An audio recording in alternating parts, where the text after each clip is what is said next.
Create that life, legacy designers. Amber Prosia here. Welcome to episode number 8 of the Parenting Biz Podcast, coming to you every single Monday. Now let's chat with this week's featured guest, Paul Barby. Paul, are you ready to enlighten us on your journey of how you shaped up? Are you ready, Paul? Yeah, I'm ready to go. Awesome, amazing. Yeah, I'm sick. Paul Barby, the ideas entrepreneur, began his journey at age 13 when his neighbor introduced him to a TRS-80 personal computer, and from there he was hooked. By the time he was 15, he had his own small business writing software for businesses on the Gold Coast. In the mid-90s, he was running his first internet website development business out of Sydney and worked with some of Australia's leading companies. Paul has spent more than 30 years helping businesses grow and make sense of the complex systems the modern business world brings. Paul now heads up the Software House Group in Brisbane, Australia, helping businesses expand and grow by providing workshops and trading back-end with the best systems and applications available to automate literally the hell out of their business. Known for his down-to-earth, positive, can-do attitude, Paul is considered an expert in his field and is labeled an asset to the many businesses and clients he has worked with. You will find him engaging and comical as he delivers easy-to-understand information on his one true love, systems. Passionate about automation systems, Mr. Systems himself knows everyone can use these to their advantage to free up time and increase productivity in their organization, which leads to Paul's latest development of a real-time management system called Artemis.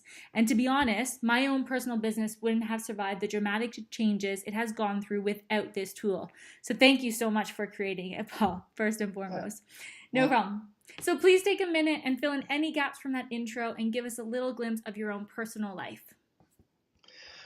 Well, I think through that entire thing, like the journey that I've been on in business, definitely like getting things organized and having them automated has been like my one true love. And it's really come down to the fact I hate doing things twice when I know technology can actually do a lot of it for us. Not only that, it's sort of, it's always helped assist and keep me on track. And I've realized it's able to help other people do exactly the same thing. It's just they don't know how. Yeah, absolutely. And thank you so much for sharing that with us and also for being on our show today, because I know I can't wait to get diving right into it. So, Paul, as you are aware, our listeners are parents or parents-to-be that realize ownership is key to not only to our parenting or business, but in life in general. And along that parenting journey, we can lose sight of that. However, if we focus on life as a game or a sport or an activity, not only can we learn to let go easier, but we can also gain strength from our mistakes and design our core focus to be one of laughter, joy, and most importantly, having fun. Just like a 5-year-old can in a sandbox. So this week, our entire interview will be crafted around our first competition of bodybuilding. So welcome to this show called Love or Hate It, Systems Are Needed. Now, as you guys are all aware, this is just an analogy and we can create and design our lives any way we want. Paul, this was your chosen sport, so please take us through your daily habits and how you make it work with your life and expertise. And we're going to start off with preparation and decision time, because I feel like that's really where it all begins before you even get into the competition of bodybuilding. So just like a competition or a business, there's a phase of preparation. What would you say has been your biggest learning curve in this phase so far? Well, my biggest learning curve was definitely about commitments. Like if you're going to achieve a goal and you're setting something that's, it may seem hard or sort of out there, you really need to commit to it like 110%. In other words, you're not going to compromise in what you need to do to get there. And definitely with the bodybuilding, that was a big thing because I knew that it was going to be at times uncomfortable and I was going to have to make sacrifices for, other things that I enjoyed doing to be able to achieve that goal. And I think that's always worked well in business as well. Yeah, absolutely. And please, Paul, elaborate a little bit more about that you actually did train for bodybuilding while at the same time launching Artemis. What made you decide that this was where you wanted to spend your energy and time, especially when you had so many other things going on, running workshops, attending and hosting network events, a family of 5 kids, plus so much more. What gave you that vision and that commitment and that dedication to make that happen? Well, for me, I'd come from a background where I'd had a serious injury with my back, and part of my recovery obviously meant that I had to exercise again. And I realised that if I was going to be spending time just looking after my general health, it wasn't actually going to take much more time in itself to prepare myself for a bodybuilding competition. And it actually served a number of benefits for me. One, it taught me discipline about how to manage, obviously, my time as well as my health. But it also set me up so that my self-esteem would be boosted. Obviously, getting into the bodybuilding and making yourself feel good with exercise, and then you're looking good. And then putting yourself out on stage, you actually have to overcome a few fears. And I realized if I went through this process, it would actually boost my self-esteem. And the funny thing was that the actual discipline that I exercised through the competitions or the competition preparation was the same sort of discipline I needed to exercise in my actual business. So I knew I had to give up some of the things that, were my comfort things, like TV and, playing some of the computer games I used to play. I knew that giving those up was probably a little bit hard in the beginning, but in the long run, the benefits that I got from it became a lot better. So I think now, like, my general lifestyle is mainly about maintaining where I'm at the moment. But back when I was doing the competition preparation, it was about how much progress I could make, during that week, as far as, building muscle, lifting heavier weights, but also, keeping track of my time and being really, really disciplined of it. And for me, in the beginning, it was really, really hard. But then you become a bit addicted to it. You actually become addicted to the actual discipline because you get into this routine.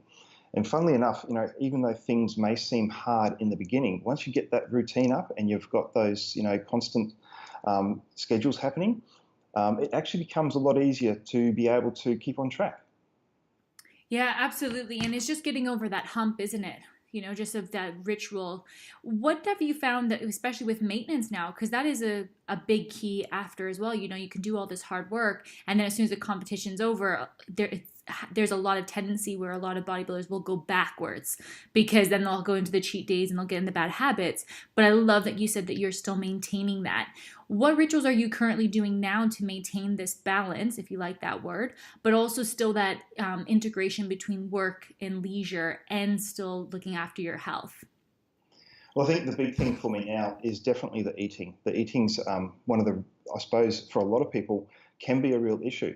And, obviously during the preparation, you learn to eat a certain way. You're very, very strict on your meals.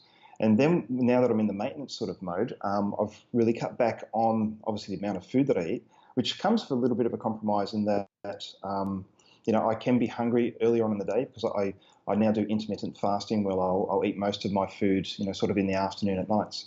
But it comes on the other side too. I've got a lot more free time in the morning because I'm not chasing food. And I can be up and going, within 20 or 30 minutes and get straight into work, just knowing that at the end of the day, then I'll be able to catch up on the actual eating. And that might not work for some people, but it definitely works well for me. And I still go to the gym, definitely a few times a week at the gym, and make sure I keep my heavy lifting going there. And, generally try to get some really, really good sleep. And sleep's always been a really important thing to make sure that my mind's fresh, especially in the mornings when, you've got your best focus. Mm-hmm. Well, there's two things I just want you to elaborate on. The first thing is I love how you said about eating, because it kind of actually relates back to, say, the 20-80 rule that you can relate to business. Now, for myself, for eating as well, for maintenance, I find that, we have to be a little bit more lenient on ourselves, but we can't obviously just devour and eat junk food as well. So, if we're 80% of the time eating healthy and, plant-based or raw or whatever it is that works well within your body, like you mentioned. But then the 20% of the time is don't deprive yourself, right? You don't have to actually eliminate all foods, right? You need to have a little bit of that treat. So, but relating that 20-80 rule, if that is your percentage, how does that relate into business that you have driven Artemis from? Well, the 20-80 rule in business I found is that during our daily activities, most people spend around about 80% of their time doing like tasks and activities that will make no real difference in the long run for their actual business. And what we found we could do is that actually get people to actually journal and log down what it is they're doing in their business and get their staff to actually log down what they're doing.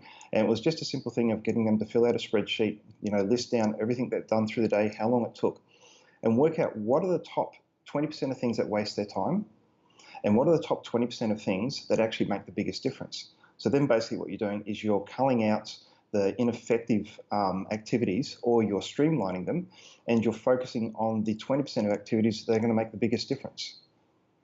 Beautiful. Thank you for that. And also, just to be clear, what is intermittent fasting for any of the audience that's not aware of that?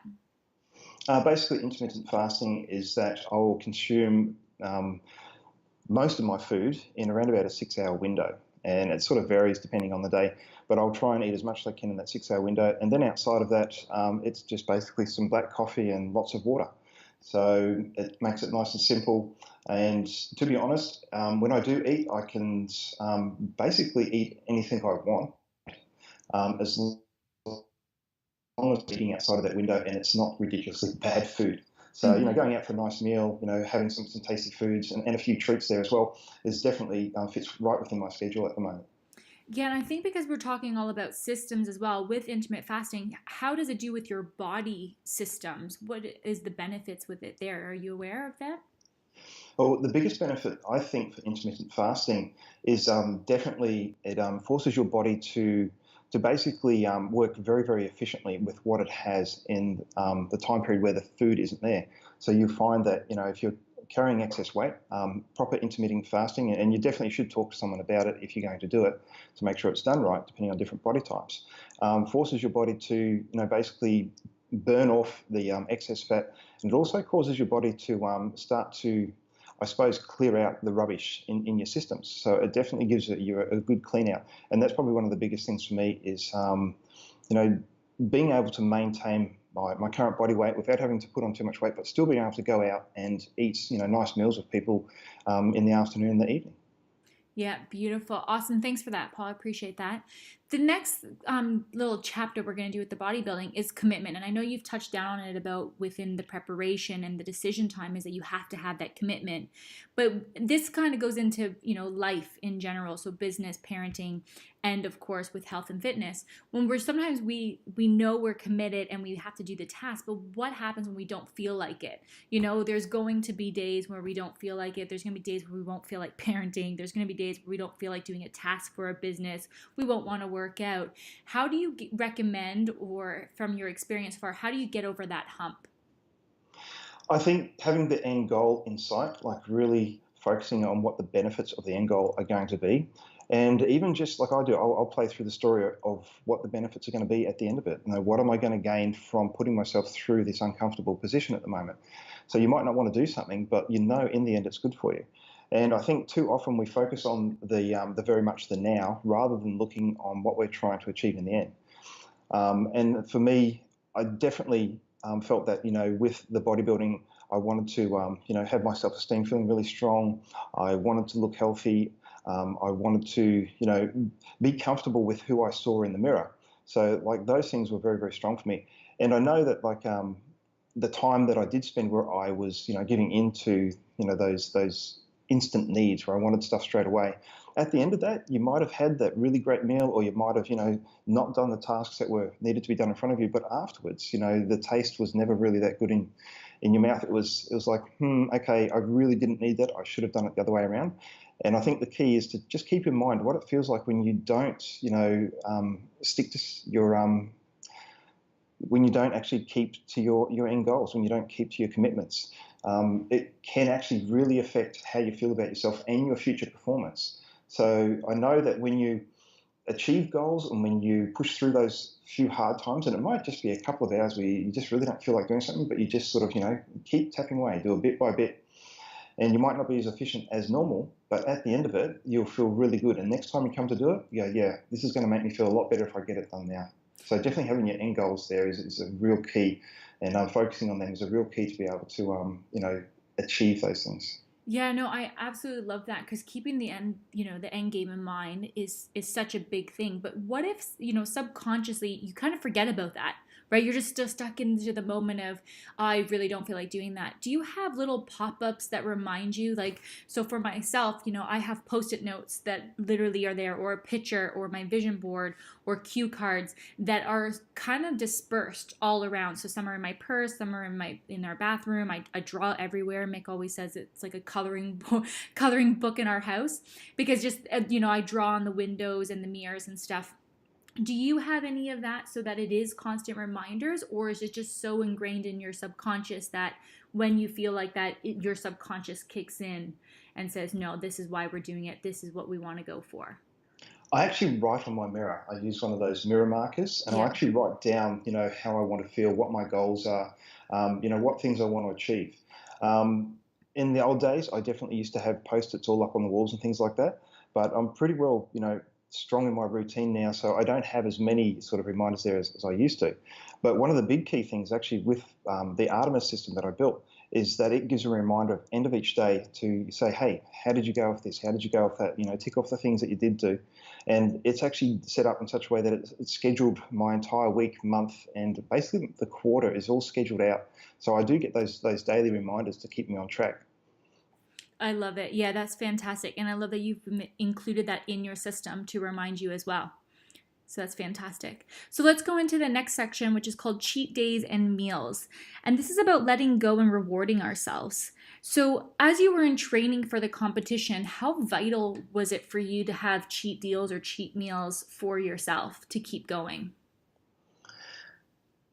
Well, I found that if you really tried to be strict for too long a period of time, it started to slow your progress up.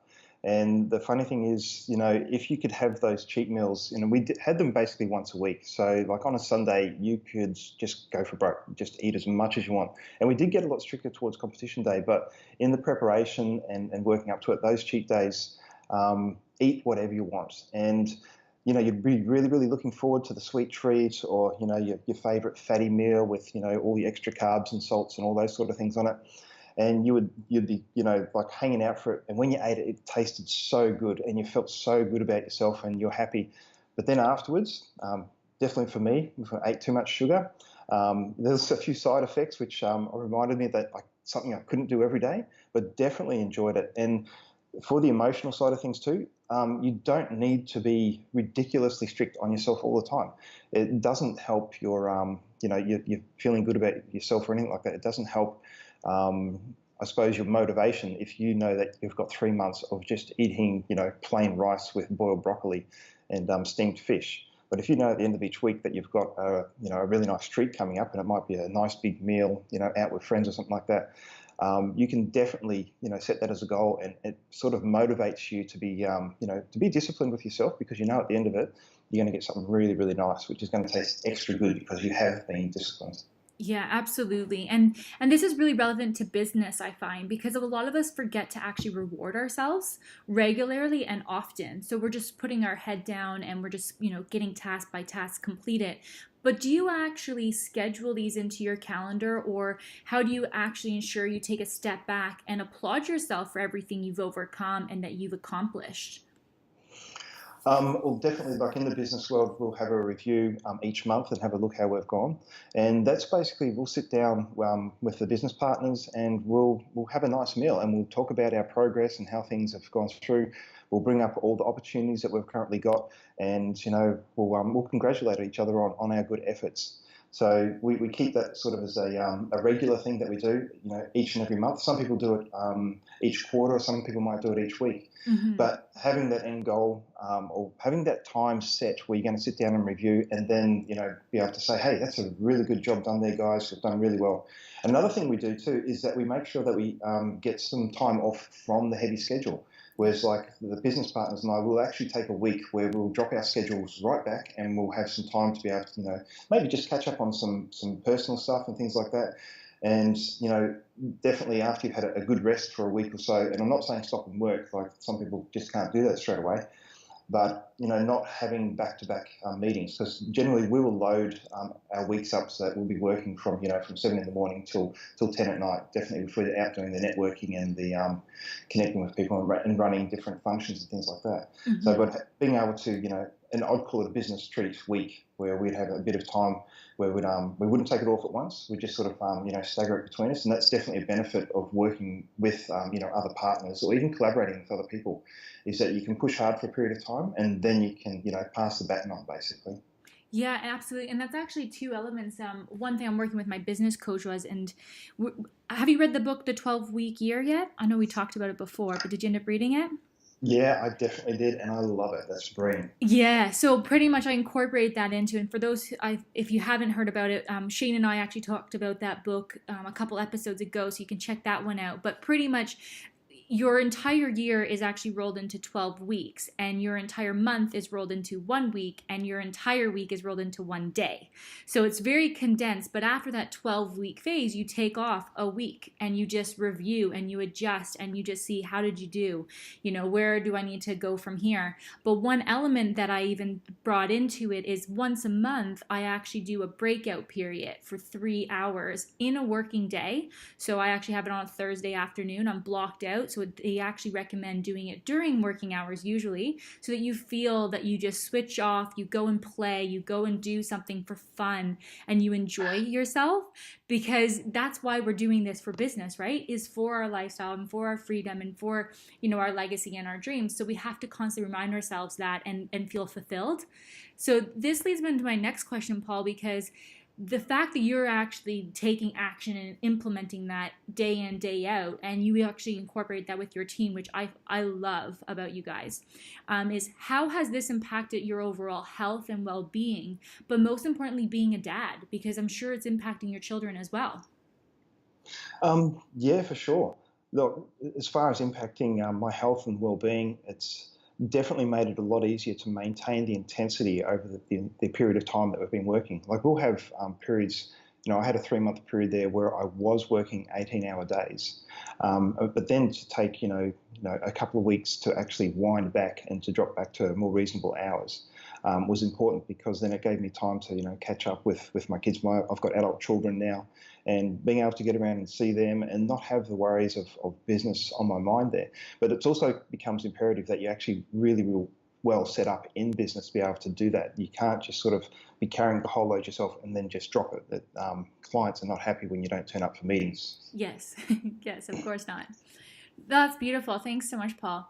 Let's move on to the next thing. So we're on stage now, and we already touched a little bit on it, but I just want to dive in a little bit more. Is that on stage, all eyes are on you. And it can often feel like that in business as you're jumping around from event to event and you're absolutely everywhere on social media, or you're especially parenting out in public when your child is having a tantrum and you feel all the eyes are on you. How do you keep your composure and not let your own thoughts go astray in your head? Definitely focusing on what's, the steps that you're going to be taking right up until when you step on stage, and then when you walk off stage. And then, going through. And it actually comes down to preparation. If you've done proper preparation and you've actually, imagined or, visualized what's going to happen through that entire period of time, and you've been doing it for months beforehand, when you get up there, it almost becomes like automatic pilot. So when you're in the most intense part of the actual I suppose, getting up on stage and you're backstage with the other guys there, and you've got to make sure that you start doing your basic exercises so you can, you can warm up your body and get the full look in the muscles and all those sort of things there. It's not a time to then be thinking, oh, I should have done this or I should have done that. And it's definitely when you're looking at yourself saying, have I prepared enough? And so ideally what you would have done beforehand is you would have been so prepared that you would have walked through the whole entire thing multiple times before you even get up there. And to keep my mind focused, it's definitely, for me, it's about visualizing and breathing. Like breathing is so important to sort of keep that, I suppose, the adrenaline, because you don't want that to get too high because you will make mistakes. And the preparation, again, is really important there to make sure that you've got that all under control and it's all almost on automatic pilot. And like even with parenting, like the preparation you do with your children at home and, in the quiet time is so important, because we used to, sit with our children. If we we're going to go somewhere and meet new people, we'd say, okay, we would like you to, be, friendly to the people, smile, the boys, shake hands, the girls would, like if it's uncle and auntie, make sure you give them a hug and say it's great to see them. And we just actually prep them sort of before that, just so that they knew this was sort of expected and this is what thing. So when we got there, the kids knew what to do. And, like same in business, if you're not, walking through with your people on how things are going to turn out in the next few months, or you're scheduling how an event is going to function, or even just how you're going to run a networking meeting. If you haven't sort of visually walked through how that's going to happen and have your end goal set, you could get halfway through it and you're going to forget what's going on. So yeah, preparation, I think, is really important to have that one moment of focus work really smoothly. Yeah, absolutely. And it's just those little things like you said. And I love that you also brought it up, because Olympic athletes, when they actually win, they've done it so many times because they visualized it. And I love that you brought that word in there, because to them, this was already going to happen. This is now just the acceptance of it. This is just the world is seeing it for the first time, but they've played it, hundreds and thousands of times over in their mind. And even just little keys, if you're running a workshop, just go and check out the venue beforehand so you know what to expect. Go by the place so you know how to get there. Little things that will then ease off that little bits of stress that we might cause on ourselves. And I love that you prepare your kids for that too. I think that's amazing. So this is on stage, and this is what we've been all waiting for, and all your hard work has paid off, and you're on stage and you just feel you've accomplished so much so far, but then you ask yourself, is this it? Have you ever felt that way? No, I think for me, I never actually had that feeling of this. I had more of the feeling as it was, okay, the discipline has stopped, the preparation has stopped. And I did feel empty. And a lot of the guys that I've, been on stage with and I've trained with and things like that, they felt the same thing. The week after ended up being a bit of a low in one way, but in the other way, because they had pushed themselves and overcome the obstacles that were before them, it was like, I suppose, a double whammy. You get this euphoric feeling of, you've achieved your goal, you've accomplished what you set your mind to, but what's next? What is the preparation for next? And I think the biggest thing I learned was actually after my week break and things like that, what was my next plan of action? Was I going to go into maintenance? Was I going to go into another, heavy bulk and start eating heavy again? Was I going to prepare for another competition and, keep my eating sort of discipline and things like that? So to have sort of, what's going to happen next and in mind is very important too, because you can set a lot of really big goals in life and you can achieve them. But what's the final end? What is it you really want for it? Maybe you need to set yourself a goal that after that you're going to go and take your family away for a holiday, or after that you're going to have a celebration dinner or something like that, and sit down with friends and talk about the things that you overcome and share things like that. So I think having a bit of a plan after you achieve your goals is really good. Like life goes on. And, it can just be something like, I'm going to change my lifestyle a bit. I might want to spend, more time out in the country. I want to spend more time at the beach and just have something that's, almost like another carrot that you're going to dangle. And for me, it was really important that it wasn't something highly disciplined. Obviously, I was always pushing myself in business. It's always been really busy with family. And I found that after the bodybuilding competition, the one thing I really wanted to do was go and get myself a couple of great big bags of lollies and sit down, by the water at the beach somewhere. And that's one thing I'd love to do is get down to the beach, have a swim, and then chow down some really nice food and talk about it, post on to my friends some photos and things like that. And and even catch up with the guys that had been on stage and have a talk about how we all went and how we all felt. That's really important to celebrate your wins. Really, really important. Yeah, I love that. Thanks so much, Paul. So the last piece is about leverage and automation, life's best friends, right? The common ground. Oh yeah, me too. The common ground is many people hate the word systems. Now you and I absolutely love it because we know what it can do for us and what it does for us. However, many people have this negative belief about how much time it will take to set up. They're unsure where to start, and it's just a downward spiral from there. What advice would you give those feeling like this? I'd say keep it simple. Like a system is basically, a predetermined set of processes or actions that you're going to take to, achieve an outcome. And it doesn't need to be highly complicated. I think a lot of people in business, they really make it a lot more complicated than what it really is. And it can just be a to-do list. So, when this happens, you're going to do step 1, step 2, and step 3, and you're going to record it somewhere or something like that. And I know, like a lot of the systems that we've set up, even with Artemis, we've made it in such a way that it doesn't need to be complicated. There's just a lot of simple, small steps. And we made it in such a way that, you don't have to go in and break your whole business down into this, complex set of flow charts or anything like that. We made it so that you could just set up the most basic systems to start with. And it could just be a reminder that at the end of each day, you're going to review, what you've done and just write it down. And that just gets you into a bit of a routine, and it makes it simple. And once you achieve that first small step, the next step is actually easier. Mm-hmm.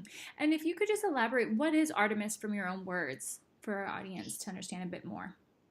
Artemis is basically a business dashboard. It's a cloud-based software program that allows you to put in the processes or the step-by-step actions that you take to do certain things in your business. It also then lets you assign that to what I call a title or a business role. And that makes it easy. Then you can assign the title to yourself, or you can assign it to other team members. And I think one of the real key things, and the reason I actually developed it, was because you can just assign it to someone. When someone new comes on board, you can assign that over to them. And we made it in such a way that you could actually record, your step-by-step processes. You could link videos in it to show people how to do things if you're that way inclined and you're more visual than, having written text. And basically, once you go to grow your business, your processes, which are simplified, are there ready to read, and they're ready to track the outcomes. So it just makes it really, really simple for the business owner, to get in there and start putting in, their core activities that they want to keep a track of and they want to keep, standardized. Nice and simple, easily accessible from any device. And so that when they do go to scale, they bring new team members on or they outsource it, they can just assign those roles to people and they get the whole sort of, and I call it a live manual, and it's basically a manual of instructions, and it just makes it so super simple. And I know the businesses that have been using it, they swear by it. Oh, yeah, absolutely. Well, I'm one of them, especially with the transitions between the consultant agency that I had to wrap up once we found out we were pregnant to now what I'm running. It literally within a week and a half, my VA was already moving and with me, and it was all evolved. And it was just because we used Artemis. If we had another way, it would have been a mess.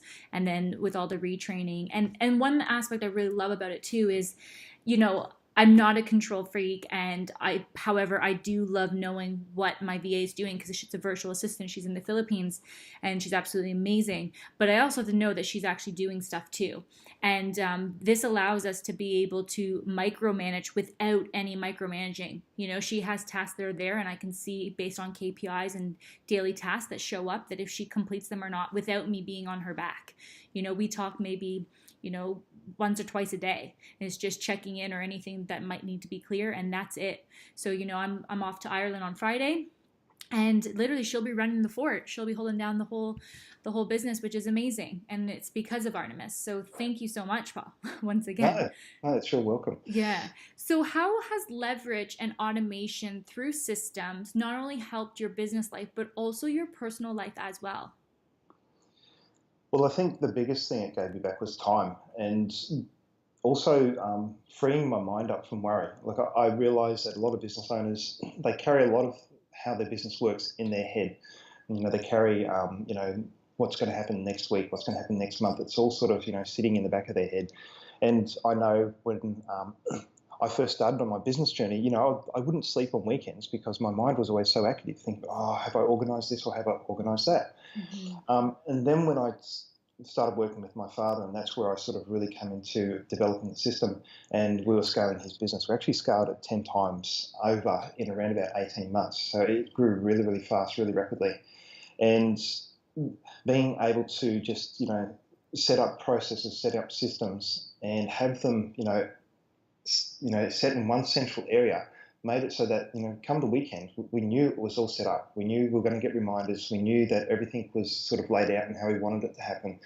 So your mind gets free and your time gets free. And so like getting weekends back was huge. And I think, as a small business owner, weekends, they get lost. They get lost in the catch up. They get lost in sort of, sorting out all the problems that have happened during the week.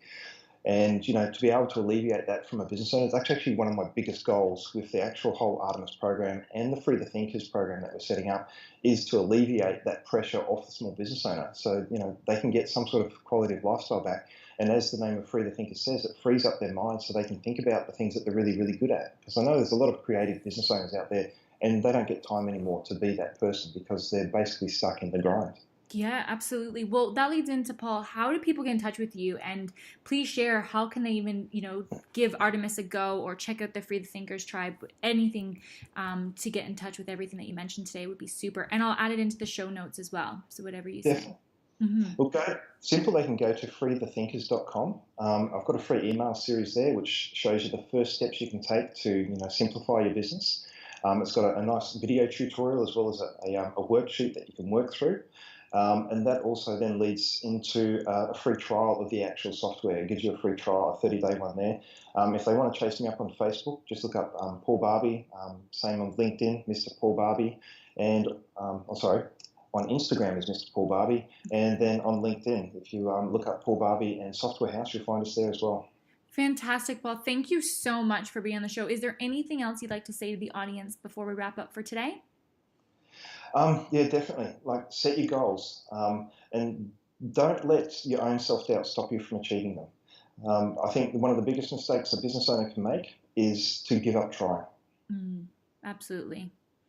It's all about trial and error, isn't it? And that's my whole life motto, is just fail forward and fail fast. Because Absolutely. You just got to keep going. Amazing. Thank you so much, Paul. Really appreciate you being on the show today and taking the time out of your busy schedule. So thank you so much. Listeners, thank you so much for listening. We absolutely love you and appreciate you. So thank you so much for jumping on. You can download this and subscribe and follow us on any channel that works for you. So we're on Podbean, iTunes, YouTube, and Stitcher. So please choose your platform and subscribe and follow. And we'll be back with you guys next week with our next guest. Thanks so much, guys. Take care. Thanks, Amber. No problem, Paul. Thank you. Bye.